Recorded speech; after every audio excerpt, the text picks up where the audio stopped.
Hi everybody, Lisa Schwartz here, and it's a beautiful day outside and we're highlighting our forestry crew. The City of Watertown has a forestry department and we have support for our forestry department from our parks department as well.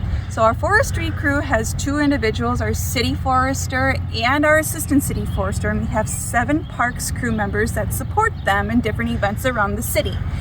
On a big event, perhaps a big storm or a festival, we will call in helpers from our street and solid waste crew as well. So this is a great time to get to share some of that information with you. One thing I want to tell you about is that we do have a lot of summer openings. Now our summer openings are a great way for people to get into the parks department to check out all the different municipality events that we have here, to help with cross-training with our great forestry crew and to help with some of our special festivals. So if you're interested in being part of our crew, apply online. We have a great new careers tab. You can go to the City of Watertown webpage, click on the careers tab and fill out one of those applications. We are taking applications through June 15th, so I hope that we see you there soon. I want to tell you a little about our urban forestry. So the City of Watertown is an urban forest. It's so cool, and we have a forestry department. So today we're talking to Ryan, our city forester, and he's going to tell us a little bit about keeping our trees healthy and safe. Ryan, so you've been with the City of Watertown for 10 years, and I want to focus on this for a little bit because, like I mentioned, our summer helpers out there getting experience in the parks and in the forestry. Ryan's been with Watertown for a few years here, and he originally started out by working in a factory here in town. Tell us a little bit about how you got into being a city forester. Yeah, so probably back when I was about 14 years old, I began working at Interpack, which was a factory here in town. And I worked there all my summers, in between high school and college.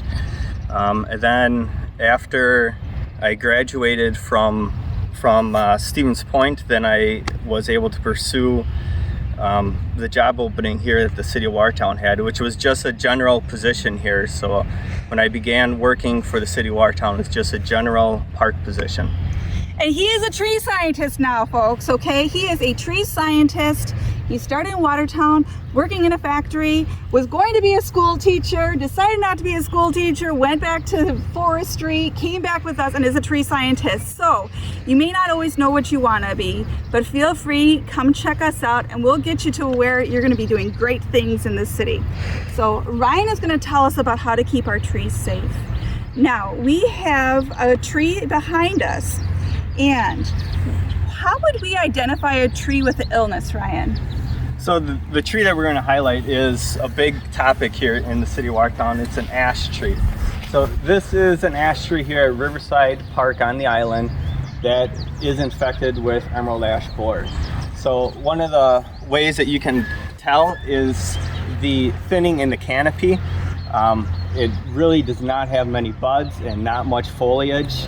If you compare and contrast, there's a similar ash tree behind the wedding gazebo back here that you can see it's predominantly all leafed out. So that tree back there we had injected for emerald ash borer probably about 8 years now, and this one we have not injected.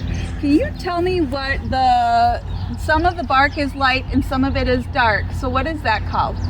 So that is called flecking, and what that does, or what has happened, is the larva from emerald ash borer is underneath the bark, and what happens is that woodpeckers come and peck at the tree in attempts to get at that larva. So if you see this in your backyard where there's discoloration in the bark, you'll see bark on the ground, around the grass, underneath the tree, that is a good sign that your tree has emerald ash borer. So what am I supposed to do? Actually, you had mentioned you'll see woodpeckers out on the trees too. Does every tree that have a woodpecker on mean that we have emerald ash borer, Ryan? Not necessarily, but it comes in different stages. This is definitely one of the later stages that the tree is now identified that it's fully infested. You can see the discoloration all the way up into the tree and on some of the smaller branches.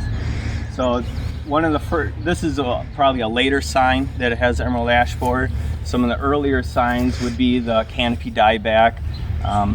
Another sign is that it puts on extra growth, epicormic sprouts that come out, or sucker growth. This one doesn't really have it, it just has the canopy dieback, and also the flecking throughout the tree.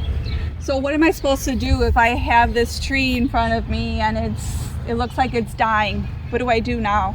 So if it's a public tree, you can give the forestry department a call. I will come out and take a look at it. We still have probably 130 ash trees that are publicly owned throughout the city. We treat about 60 of them. So we still have quite a few that we have to take down this upcoming winter and the winters to follow. So if it is a publicly owned tree that's in the boulevard, usually between the sidewalk and the curb, I will come and take a look at it and we'll probably mark that for removal. But if it is a private tree that's in your yard, I would consider or advise you to contact a private tree company to have the tree removed. So the tree behind us is still healthy. What do we have to do if we have an ash tree in our yard and we don't want it to look like this one? So if it's already at this stage, I would call this tree non-savable. It's probably beyond the point of injecting the tree. If your tree is still probably like 75 on up canopy that it still has, you can have the ash tree injected. And we contract out our injections through or with Welt Tree Science. It's part of our Wisconsin DNR Forestry grant that we do our public trees, and we also do offer a discount to private trees. I believe that deadline had just passed, but if you do have an ash tree in town that it's still healthy and you want to have it injected, or you have had it injected in the past, I'm sure you can still get signed up and we'll get you on the program. So in order to save our ash trees, we're going to try to prevent the ash borer to getting into them and burrowing, which is why we would do the injection program. And this is many years long in order to save these ash trees, right? Right, yes. So if we have an ash tree that has been identified as being infected, do we take it down right away, or can we let it sit until it's just a dead tree branch? What do you recommend? Yeah, if you have a dead private ash tree that's in your yard, and if it's a large stature tree, I would advise getting that tree removed down or taken down as soon as you can. One of the main reasons is the longer you let the tree go and branches start falling off, the tree is going to become more brittle, making it harder for a tree company to remove the tree. Especially when it comes to roping and rigging and large branches over your house, neighbor house. So if you do have a large stature ash tree that's in your yard, I would recommend getting it taken down sooner than later. If it's a smaller tree, you got a little more time because the risk factor is a lot lower. Okay, I'm going to change focus here for just a minute. Ryan's told us one of the big things here in Watertown is emerald ash borer. That would be one of the insect infestations that a resident may see. And there are some great tools we'll talk about in another video about how to find out what type of trees you have in your area. But the emerald ash borer is something that you might see here in Watertown if you have an ash tree. And we are going to try to protect the ash trees, the ash trees that we have, to mitigate some of that infestation from the emerald ash borer. There are also diseases out there, and Ryan mentioned that Watertown is a pretty good place right now in regards to diseases, but like with the ash borer, we want to keep them healthy before this big disease comes. So I asked you a little bit, and you had mentioned that there's something that affects oak trees. Can you tell us what type of a disease might we be able to see here in Wisconsin? Tell us a little bit about the oak trees. Yeah, so first off, if you do have an oak tree, this time of year is a bad time for pruning of oak trees. We do not prune this time of year of any oak trees. We usually prune them in the winter or late fall, but it's oak wilt, and that has been identified more in like central Wisconsin. I haven't seen it too much in this area, but it primarily affects like pin oaks and your red oaks, not so much like the swamp whites or bur oaks. So it could be just as devastating as the emerald ash borer. The oak wilt is a fungus, and it travels. It's either airborne and can get in open wounds, but also it can be transmitted through the roots, especially in large forest stands in central Wisconsin, where it has wiped out entire forest areas because all the roots are interconnected. So oak wilt has been a big issue, not so much in this area, thankfully, and hopefully it stays that way. So what is the city forestry department doing to make sure our tree growth is healthy? Are there some things that you would recommend for any of our community participants to make sure that we can make the healthiest community that we have? What are some things that you would recommend for our community? So one thing you can do to help set up your tree is pruning, structural prune, especially at a young age, to prevent split of any branches, any poor crotches in the tree. As far as diseases and insects, you could have them treated, such as the injections for emerald ash borer.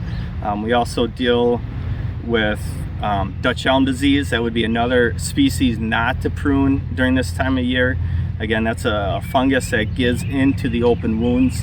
So don't prune your oak trees, don't prune your elm trees this time of year. Save that for the winter and the fall. Thank you so much.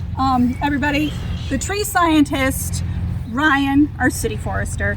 I want to thank you for coming out and learning a little bit more. We have great programs. We have a website that highlights the Forestry in the Park crew. If you need any more information, check it out, because they are a great team to work with and they only want to help our city get better. So reach out to them, say hello when you're out in the parks, and say thank you for all the hard work that you've been doing out there. Take care, everybody.